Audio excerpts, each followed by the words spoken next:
est-ce que vous êtes ennuyé? Moi, je me suis ennuyé de vous. Est-ce que vous êtes ennuyé de moi? C'est toi qui n'as pas dormi pendant 4 mois. Ouais, c'est moi qui n'ai pas dormi pendant 4 mois, ça paraît-tu? Mon enfant. Mais par applaudissement, je connais un peu déjà la réponse, mais qui ici, c'est la première fois qu'il me voit sur une scène, sauf aux 2,80? Applaudissez, applaudissez. Parfait. Ben, en fait, c'est normal que ce soit la première fois que vous me voyez parce que c'est juste mon deuxième stand-up. Fait que moi, tout ce que je voulais, c'était les applaudissements. Puis là, je vais aussi rechecker mes notes de temps en temps. Puis maintenant que je suis satisfait, ben, j'envoie une petite demande 2,81. C'est qui? Tu sais, je veux dire, j'ai mon abonnement mensuel puis je ne le reconnais pas. Ben, peut-être que ça va t'aider à te rattraper. Mais non, Gryffindor, voyons donc! Si tu baisses ton thermostat des hormones, ça se passera pas à soir. À soir, moi, je veux que tu me connaisses pour la grandeur de mon talent, pas la grandeur de mon argent. Je préfère me concentrer sur ce qui peut pousser encore. Puis pour me présenter, ben, mon nom c'est Stéphane Primard, alias Splendid Steph, trouvable sur Facebook. Dans la vie, je suis marketeur, je suis messager de l'amour et je suis aussi master twerker. Tu comprends pourquoi le 2,80 va pas taper. Puis un déhanchement divin, coincé dans un grand sans dessin. Ça c'est moi!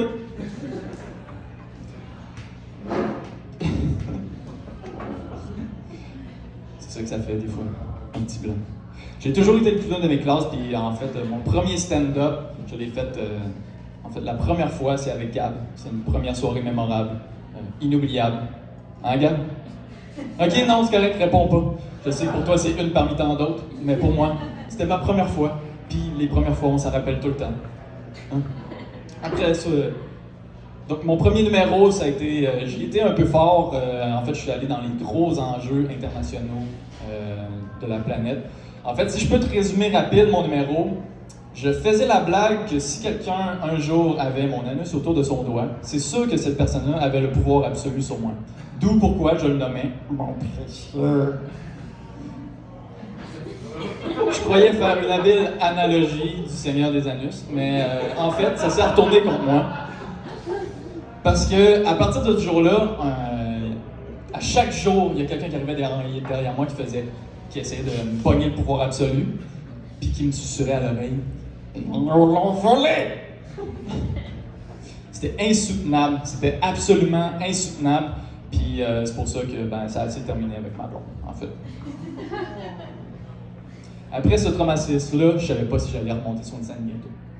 Mais telle la première fois qu'une main étrangère m'a chatouillé de thermomètre à moustache, j'ai pas résisté longtemps. 2 temps, 3 mouvements, je suis revenu. Puis, ouais, je fais cette face-là, ok? C'est pas de ma faute, ok? Je suis né de même, ça me fait un spasme, puis ça gèle de même. C'est pour ça que je garde les lumières fermées, ok? Là, arrête de te dévier du sujet, s'il te plaît. Parce qu'aujourd'hui, après avoir médité, après avoir ressummoné le divin de l'humour, si je peux dire, j'ai décidé de parler d'un sujet qui pointerait moins le doigt vers moi, c'est-à-dire l'amour. Si tu te rappelles au début, je me suis autoproclamé messager de l'amour. C'est parce qu'à 15 ans, j'ai fait la découverte de l'amour avec un grand A. C'est vrai. À ce moment-là, à cet âge-là, j'avais pas le luxe d'avoir mes hormones à moi toute seule dans ma chambre. J'avais un petit frère de 11 ans qui était avec moi. Mais un soir, il était pas là. Il devait être dans un orgie en train de s'enfiler une traque sur le cul d'une pute, comme toujours. Ces petits jeunes-là. Mais en tout cas, j'en ai profité pour avoir un moment avec moi-même parce que j'avais besoin d'évacuer. Si tu comprends, j'avais besoin de faire le vide. Fait que je me suis fait un petit me-moment. J'ai fermé les lumières. Bien sûr, t'as vu ma face, fait que toujours la lumière fermée. Allumer des chandelles. J'ai mis de la musique pour me mettre dans l'ambiance. Puis, c'est là que j'ai commencé mon me-moment. Puis là, pendant les 30-40 premières minutes, c'était quand même intense. C'était de plus en plus intense. Puis là, j'avais vraiment de la misère à focuser aussi parce que mon mental, il voulait pas être focus. Puis le moment magique est arrivé après genre 50 minutes.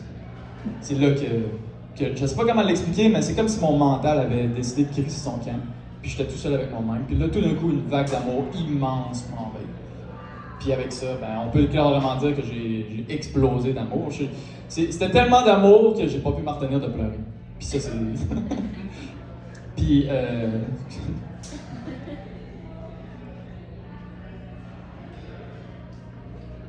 my God, j'en ai fait plus que je pensais. Oui, c'est ça. Hey, excusez, guys.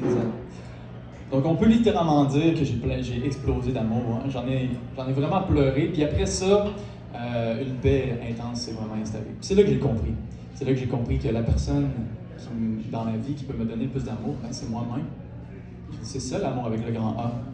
Puis si en ce moment tu me regardes et tu te dis c'est donc bien l'histoire de masturbation la plus intense que j'ai écoutée de ma vie, ben vous êtes juste une gang de pervers parce que c'est une histoire de méditation que je viens de vous raconter là. C'est une méditation que j'ai vécue à l'âge de 15 ans. Je l'ai vu dans vos yeux là, quand j'ai raconté ma joke de 2,81, ça sentait le sexe à plein nez direct au début. Mais ça me va parce que je ne suis qu'un messager de l'amour. Et c'est pour ça que j'ai décidé de miser sur mon talent plus que sur mon engin, parce que malgré que les deux aient le potentiel de faire rire, ben, il y en a juste un qui me permet de tous vous faire plaisir en même temps. Merci beaucoup!